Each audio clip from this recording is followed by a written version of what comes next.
My name is Jill Phillips, and I'm the creator of Whose Shoes, a popular approach to co-production. I was named as an HSJ 100 wildcard and want to help give a voice to others, talking about their ideas and experiences.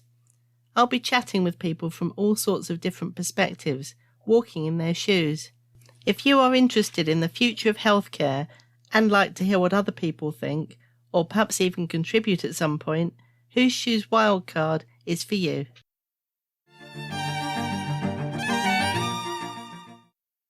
Today's podcast is quite innovative, I think. I'm delighted to bring together two people who are literally meeting for the first time today. They've never previously seen each other or spoken in any way, but they share a passion for midwifery, a true passion in that they believe being a midwife is the best job in the world.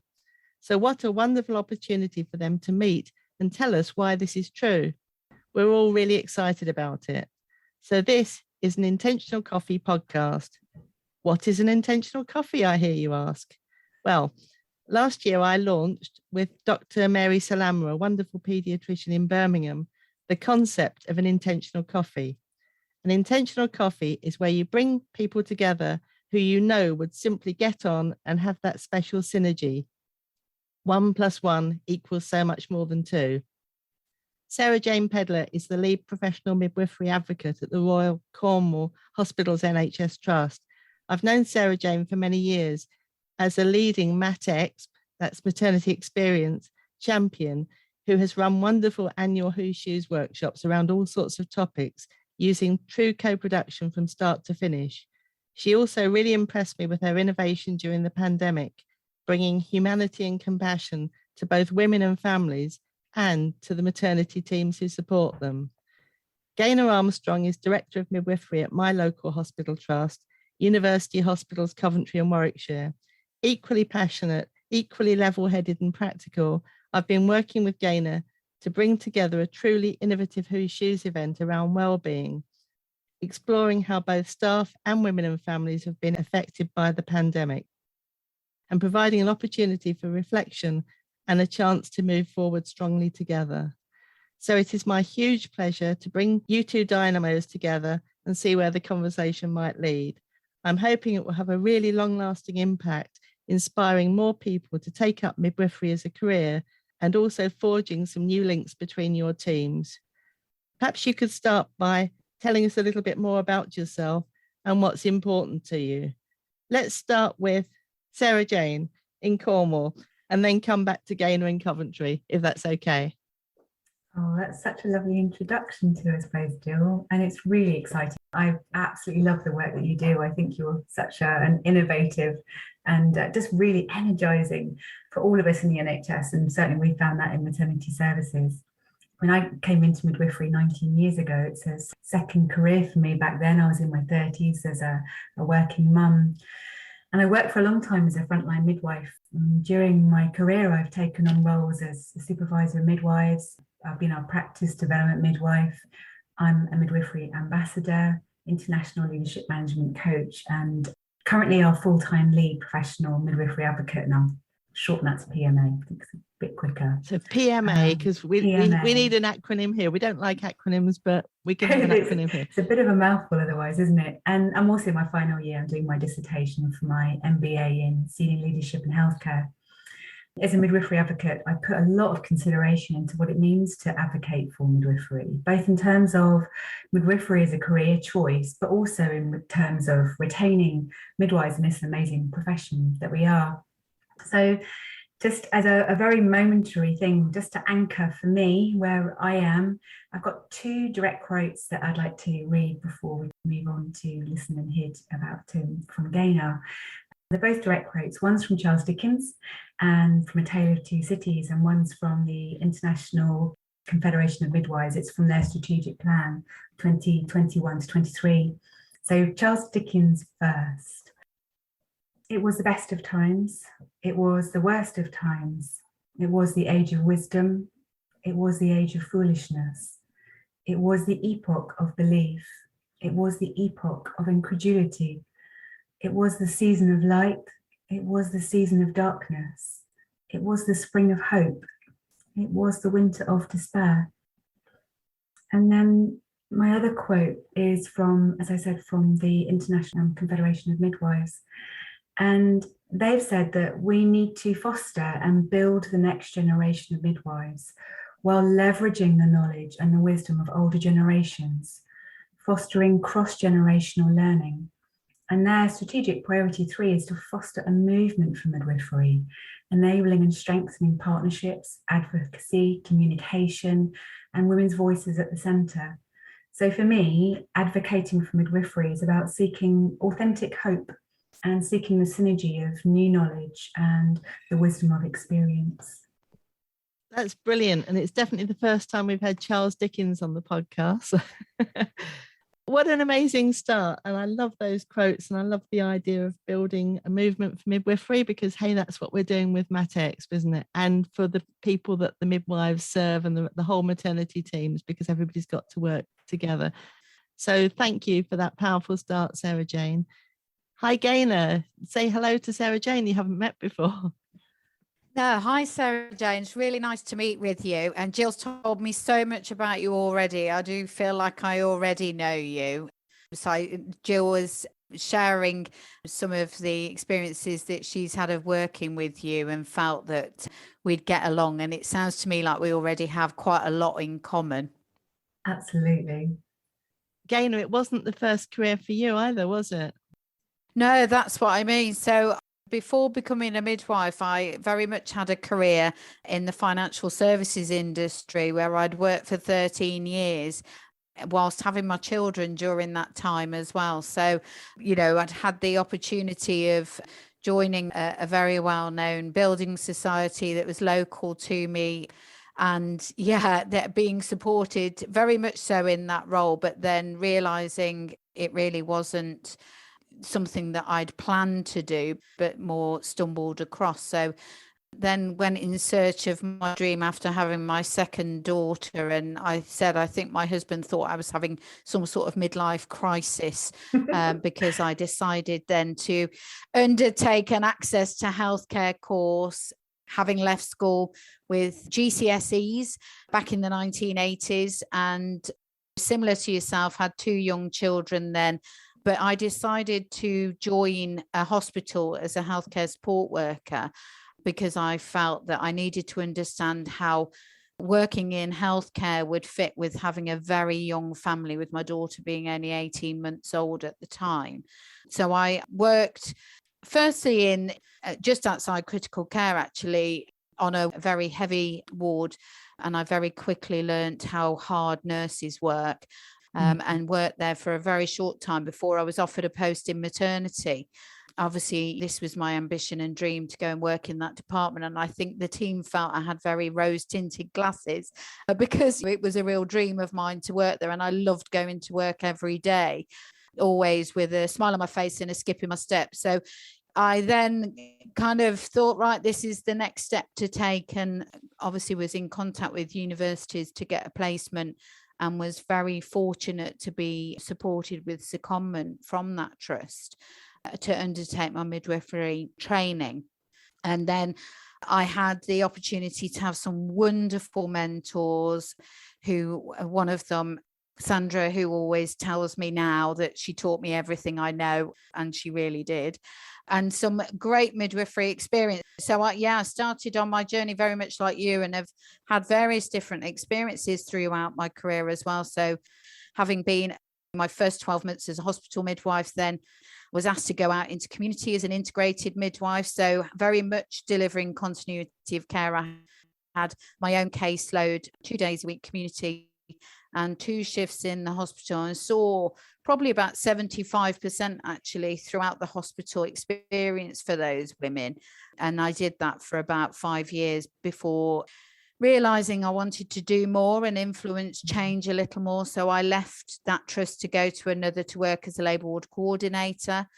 It was a huge step, and I really loved what I did and felt that I could support midwives as well as supporting the women and their families to get their birth choices, but also for midwives to succeed and become the midwives that they wanted to be with training and support.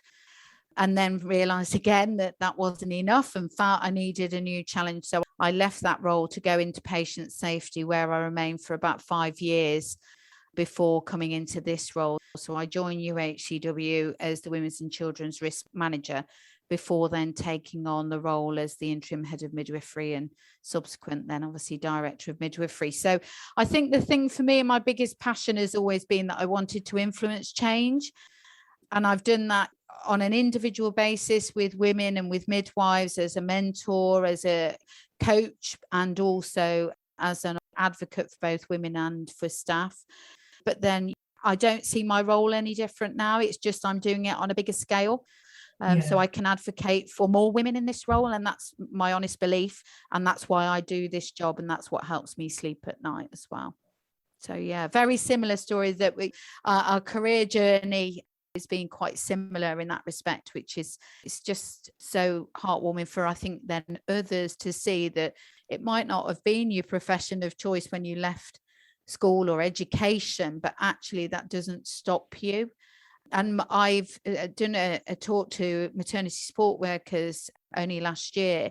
And I said, the thing for me was actually realizing that you should never accept no as the first answer. Just find a different way. It's so interesting, isn't it? Because I think for a while, midwifery stopped having lots of different ways that people could get into midwifery. And we're gradually opening up in different ways now, aren't we? Where the only route isn't just that you have to go and do a full-time degree in midwifery. And I think that's so important, because although there's plenty of people who would want to do it that way, that isn't the right way for everybody, and that isn't actually sustainable and possible for everybody.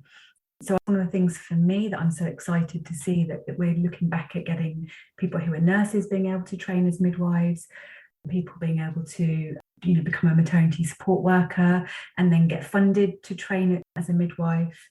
I think it's a real barrier for people who have families or who can't afford to go to university without working alongside it. So I think it's really exciting to see that that's been recognised, because that's how we're going to get and move forward, isn't it? When I look at so many of our problems at work, so much of it is down to staffing. There are the obvious other issues, but staffing is such a huge crux of everything, isn't it? If you don't have enough midwives, everything else cannot fall into place. You can't create that people-centred ethos that we want to create. You can't create that culture that we're really looking to create, where people are cared about and their well-being, it really matters. It creates issues for people on the front line. It creates issues for everybody who's line managing, and it creates issues for the leadership all the way up. So I think that's one of the most essential things that I can see gradually shifting and changing in terms of that kind of recruiting people in. And it's something I'm really passionate about anyway. It's part of that journey that I've taken. I came into midwifery so women and people centered, thinking that I would always really want to be that frontline midwife. And as my career went on, I think particularly when I became a supervisor of midwives, I started to get more and more passion for, well, actually, if we don't get it right for our workforce, then they cannot get it right for those that they care for. It, we rightly put women and people at the centre of our care, but if someone isn't then stepping back from that and putting the workforce at the centre of their care, then you get this kind of domino effect, I think, of things gradually being displaced and a sense of real complexity in how we provide the care that we want to provide. And I think in terms of really maintaining and holding on that sort of sustainability of those who we do manage to recruit into the role, we're lucky. Now we're from an NHS that's really looking to shift and change its culture, but that's deeply entrenched, isn't it? That very strong sense of being stoic, of working hard, of not taking a break, of not saying that you're struggling. That's a big thing to shift. And I think the more we get that combination of people who are fresh from school with their lovely fresh approach that they have, but also combined by that, people who have life experience and are coming to it as a second career, in that combination, I think that's where we start to unlock the ability to have a much more wider view on what it's like to be a midwife and what it's like to be in a different role. And we've got so many different roles that we can have and be and do, far more than I think, certainly that I've ever seen.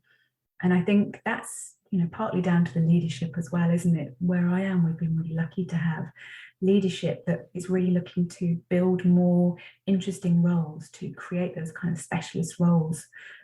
And that obviously gives its complexity because you're taking frontline staff out of the frontline working to do those roles. So you've got to be able to keep replenishing them. So bringing people into this as a career, it's where it all starts, isn't it? And I think this is where this episode is exciting for me in terms of building really strongly on the fantastic chat that I have with Professor Leslie Page, humanising birth. Now, for me, with Whose Shoes, people can think that Whose Shoes is about, and it is, getting people to think more what it's like to be in the context of maternity, the women and families, or in wider work that we do, perhaps the people in the community or the patients and so on. But coming back to Gaynor's point, unless people have got that skip in their step, unless they actually want to join the profession in the first place and then stay engaged, stay innovative, the love and the lemons and all the reasons that you came into the profession in the first place, wanting to be women-centered and not just being ground down. So it's trying to build those conversations. We're calling this episode Midwifery Matters. I can see that both of you are passionate about being midwives. Let's get some of that energy in terms of strip away all the stuff, and Whose Shoes tries to strip away the stuff. We can do plenty of stuff, can't we? Guidelines, targets, and all the things that are really, really important, but which can change the focus in a way and start to move away from what really matters to people. You kind of move away from just the central, the midwife, the mother, the baby. What is so awesome about that? I think the thing for me as well is I think about conversations that I've had with midwives before. And when we look at, in particular, where we have positive or negative feedback from women about the care that they've had. And I think this is where Whose Shoes is brilliant, because getting feedback, it doesn't matter in what context, but that feedback is so important for us to shape what we do and how we improve. Whether that is that we continue because we found a good way of doing it, or whether it's that we need to make a change because it doesn't work in that way. And I think how I've then always said to midwives when I've had those one-to-one conversations is that we have to remember we are so privileged to be involved in this part of a woman's life and family's journey into parenthood, that might only be maybe once, twice, 3 times for some women in their entire lifetime. So how lucky we are to have been a part of that. Now, when we provide really good care and we are advocates and supporting women, they never, ever forget their midwife, their relationship with that person. And when we talk about continuity of care, it is all about the relationship of care, isn't it? And I think that's the bit for me that is so precious about being a midwife, and what makes it so different from some other healthcare professionals, that we have this very intense period of time that we spend with the woman, her partner, and her extended family. I remember being a community midwife and starting off by seeing one lady, one partner, and then by the time that I finished, albeit that it was 5 years later, they were embarking on their 3rd pregnancy. When you then get to meet baby number 1 and baby number 2 in a very different way, and they're then talking about, this is the lady who looked after mummy when you were in her tummy, and having those conversations and the sense of pride that they describe you. And I know I told you, Jill, about having recently had Sky installed, and when I'd moved house, and the chap said to me, what is it you do for a living? And I thought, why is he asking that? That's really strange. And I said, because I'd said I worked for the NHS. And I said, I'm a midwife. And he said, you looked after my wife when she had her baby. And I knew it was you, but I didn't want to say it. He said, we absolutely thought you were great. And I was so touched. And it actually meant so much to me. And then he told me that his daughter was now 13 years old. Then realized that realization of how families move on, but we don't necessarily, because this is our day-to-day, what we do and who we are. And I do think it is who we are. I do think that is part of it, that when I describe myself as being a midwife, I forget that it's a role. It is who I am. And I'm still as passionate as that first day when I say you walk into work with a smile on your face and a skip in your step. Despite the challenges that we currently have, I absolutely love what I do and wouldn't change that. And how many careers can you have? Such a multitude of different aspects to it.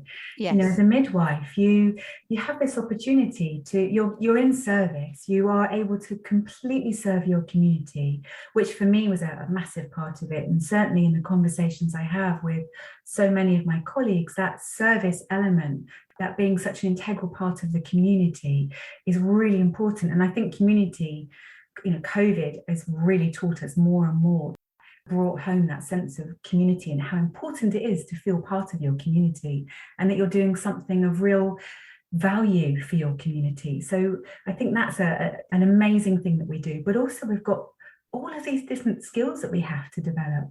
As a midwife, you're looking after, on the whole, 40 weeks of pregnancy, and then the birth, and then the beyond, and all the different things. You could have somebody coming to you who's really fit, healthy and well. You've got somebody who has all sorts of complications in their own well-being before they became pregnant. People who have lost pregnancy and have had to cope with all of the myriad of the distress of losing in their pregnancy. There are so many different elements to what we do and the skills that we have to develop. And it's a constant evolving learning. And that's one of the things I think that it keeps it so fresh and so constantly challenging, but in a wonderful way challenging. You know, we talk a lot about the complex challenges of midwifery, and I think it's very vocal in the press around that complexity of maternity services. But it's also really important that we focus on the complexity of midwifery in the most wonderful sense. All the different things that we have to learn and do and develop, and also the way that we can shift and change. So if you feel that you need refreshing in some way, that you're suddenly able to think, okay, well, I'm going to develop skills in a whole different direction. And the fact that every day something is going to happen that's completely different. You will never be able to turn up and just give exactly the same as you did the day before. You've always got something that you need to find within yourself, that refreshed energy. It's interesting talking with colleagues of mine, and also I've been involved in a few groups that are national groups. So we have some really interesting conversations nationally as well around, well, how do you stay refreshed and what do you do? You know, how do you keep that kind of appreciative inquiry, the what if it does work out approach, which I think I sense in so many people that are still in love with their career all the years later. They're people who have that ability to think, well, okay, well, what next in the best possible sense? Or how do we make this the best out of this? But in a genuine way, because, you know, we have to be really genuine. It is a challenge. It's a challenging time in NHS services as a whole, but there are always ways and forms. And one of the things that I love is that in my role, I feel so lucky to work with people who, if they're starting to feel, I don't know how to look at it through that lens that I've always looked at it through, that you can start to strip back with people and start to really get down to, well, what's your sense of purpose? What brought you to it in the first place? Where's your, what matters to me? Where's your sense of purpose as to why you want to be a midwife now in everything that's going on? And I love that when you start to strip the layers back of everything that's going on and everything that's challenging, and when you get somebody to that core of what they feel their purpose is, you could just see it. You know, you see people's posture change, their voice shifts, their eyes lighten up. It's just that, how do you strip that away and keep people at that stage when, it, you know, for people who, not just who've been in it for a long time, you know, we have people who are in their vocation for 1 or 2 years who find it challenging and maybe not exactly what they thought it would be too, especially if they've come into a pandemic, which is, you know, nothing at all that any of us could have ever envisaged. And it's taken energy away from where we were going. We've all had to put this huge amount of energy in a complete different direction. And what from your both, because I know, Jill, you always seem to manage to keep incredibly energized and upbeat. What do you do? How do you keep that going for you? It's not always easy, is it? And like you say, it has to be genuine. I can see that Gaynor's got a really good answer. Have you, Gaynor? I was just going to say, I think the thing is, it's really important, isn't it?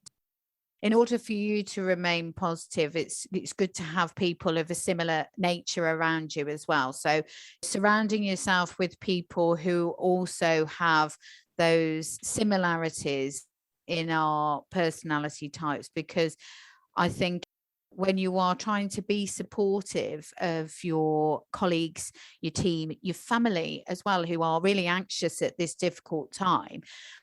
And I know, Jill, we've had a conversation, because one of the things we wanted to do with the Who Shoes is actually bring together the staff and the women, so that there is a shared understanding of the pressures that has placed upon us when we have got worries about what's going on at home as well as at work.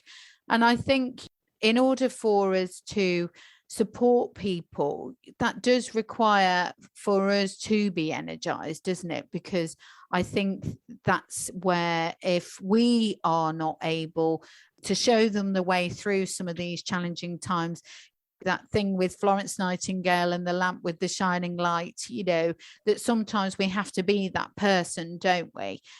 So that we can support others and lead the way to continue with that.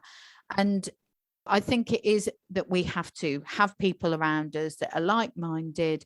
And if there aren't people around us, then it's to seek those people out through whatever means we can, both inside and outside of our working life.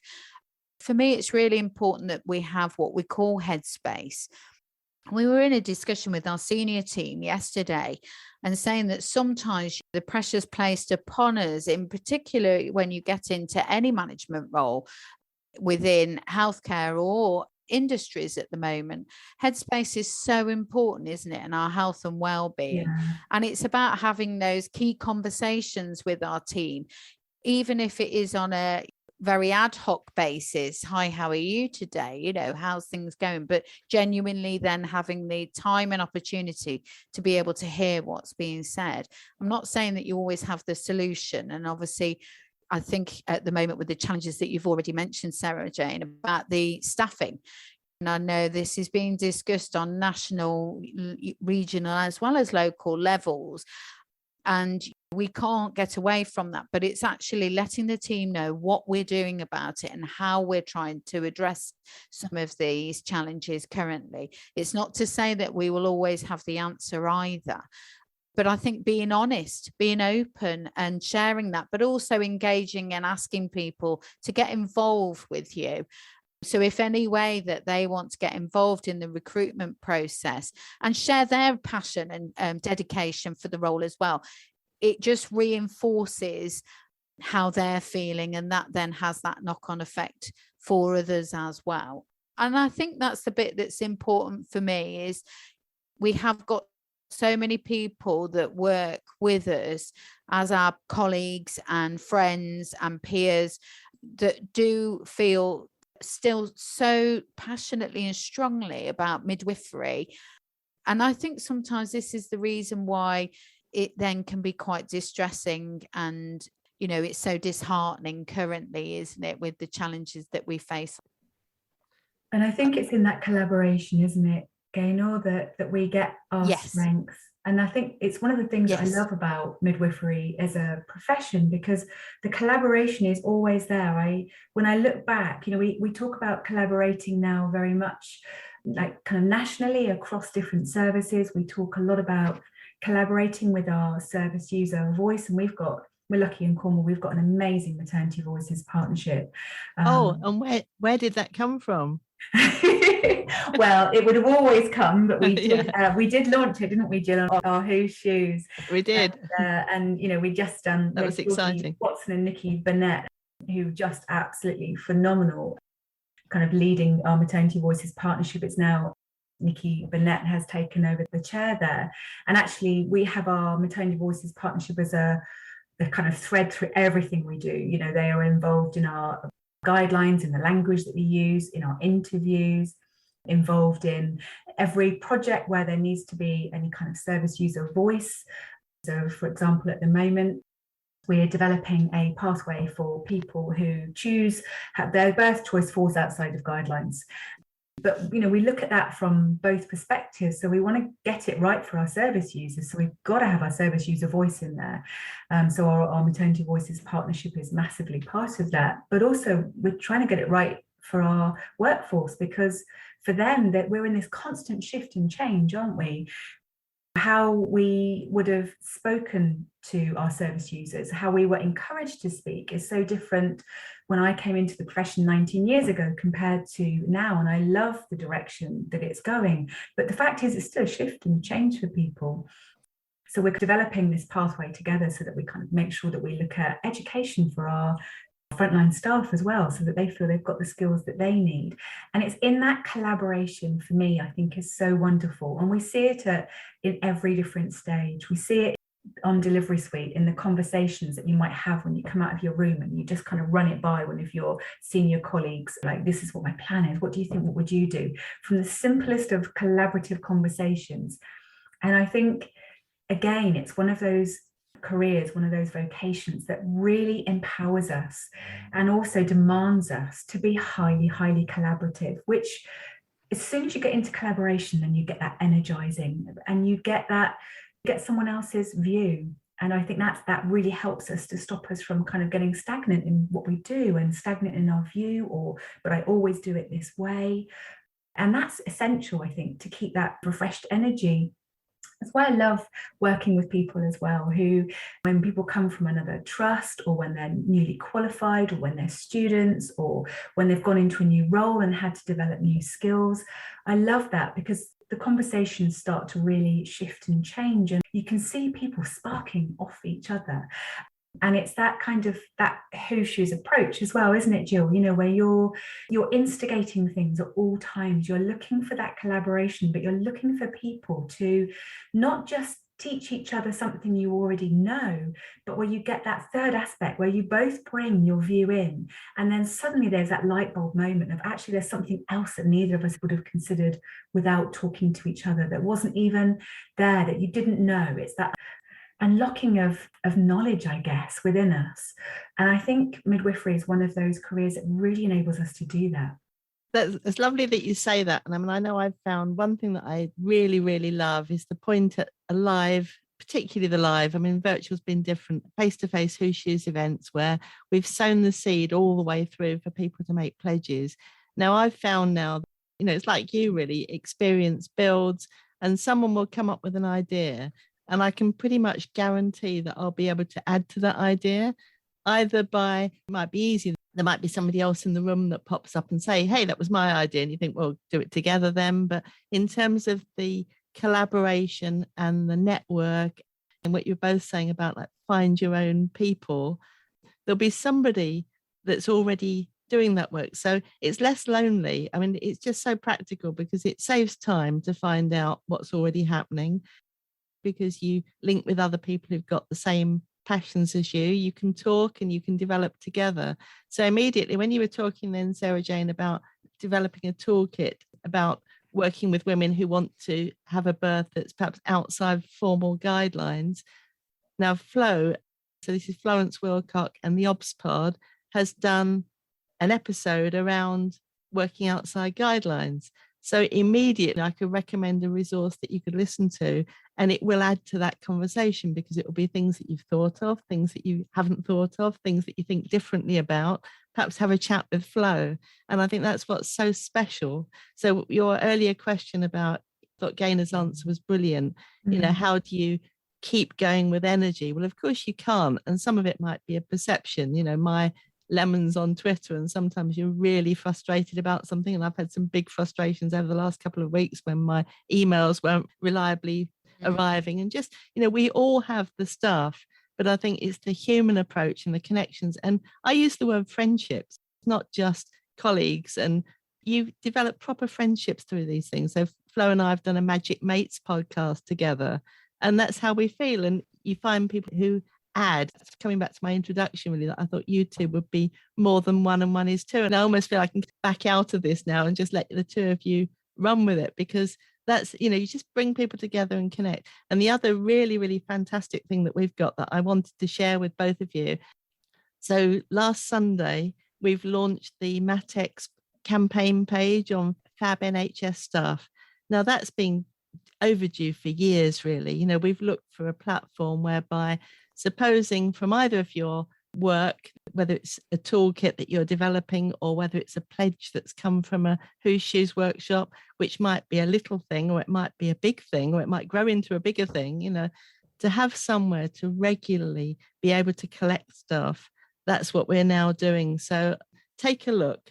They literally put it together last weekend and they've got 10 starter things. Well, all of the 10 starter things are fantastic, but we've now got a channel, all of us, and this belongs to all of us, that we can add little bits of good practice. And it could be the first place that you look, not just to find out a resource, but also a connection, someone who's the person behind it, who's the person who's passionate about that.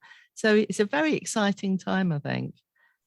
I love that idea, Jill. And also because there's so many people doing amazing things, isn't there, you know, across the whole country. And also, I mean, I don't know whether it's just particularly true of NHS services. I mean, because I'm studying an MBA, because it has that business aspect, we're always being encouraged to look outside of the NHS and to look at business and what we can bring into the NHS from business thinking.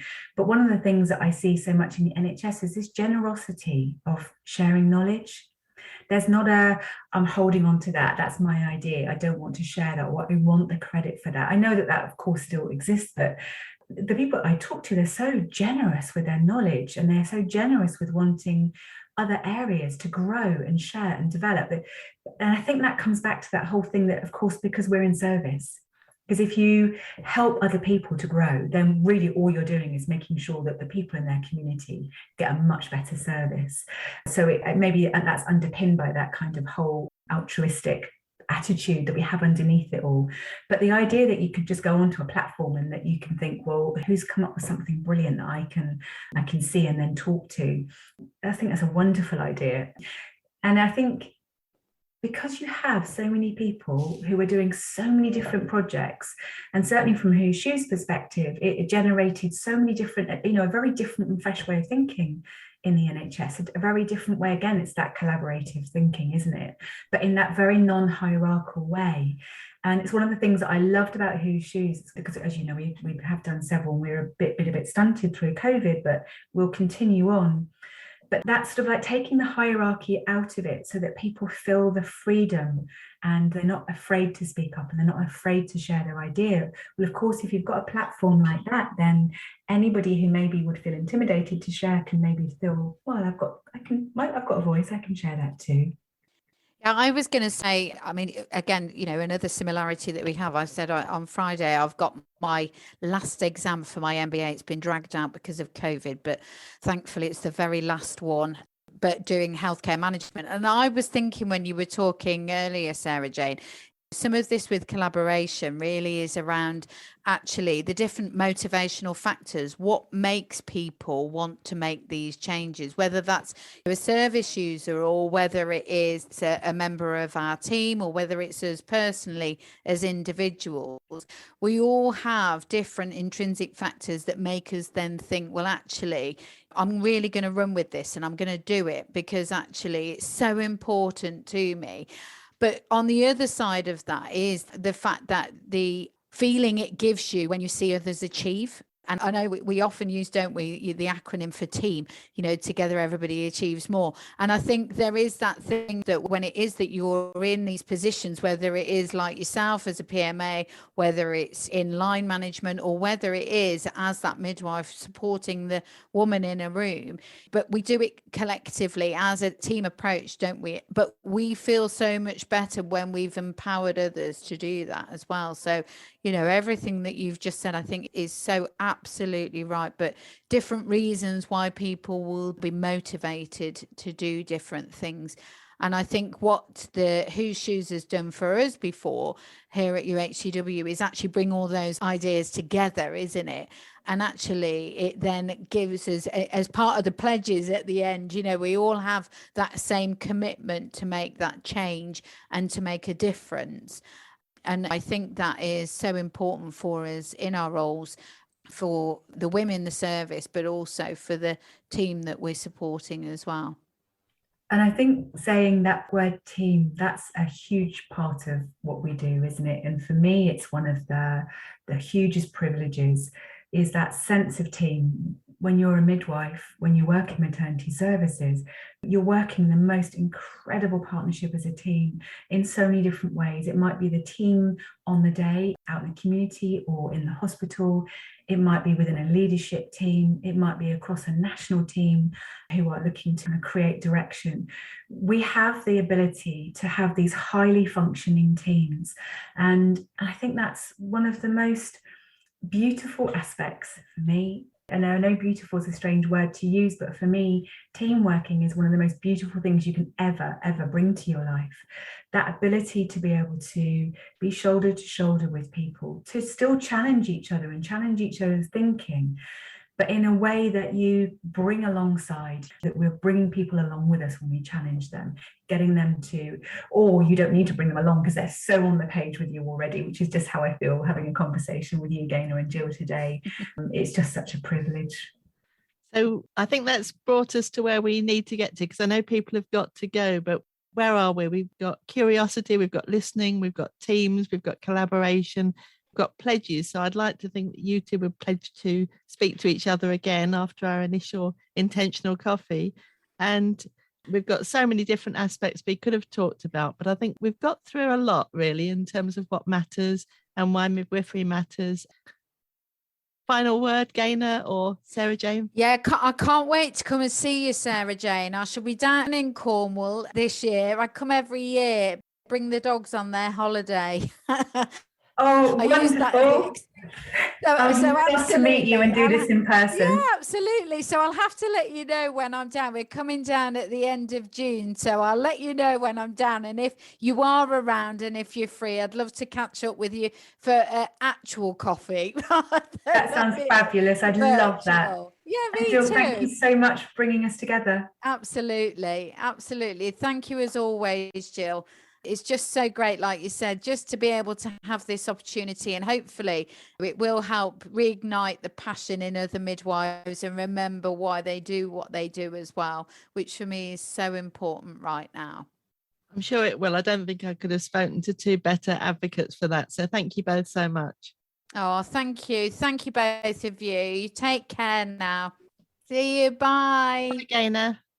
Oh, she's fabulous. Yeah. Oh, I could have just talked to her all day. I could have listened to her all day. I had to keep remembering to say something and not just listen. I hope you have enjoyed this episode. If so, please subscribe now to hear more of these fascinating conversations on your favourite podcast platform. And please leave a review. I tweet as Whose Shoes. Thank you for being on this journey with me, and let's hope that together we can make a difference.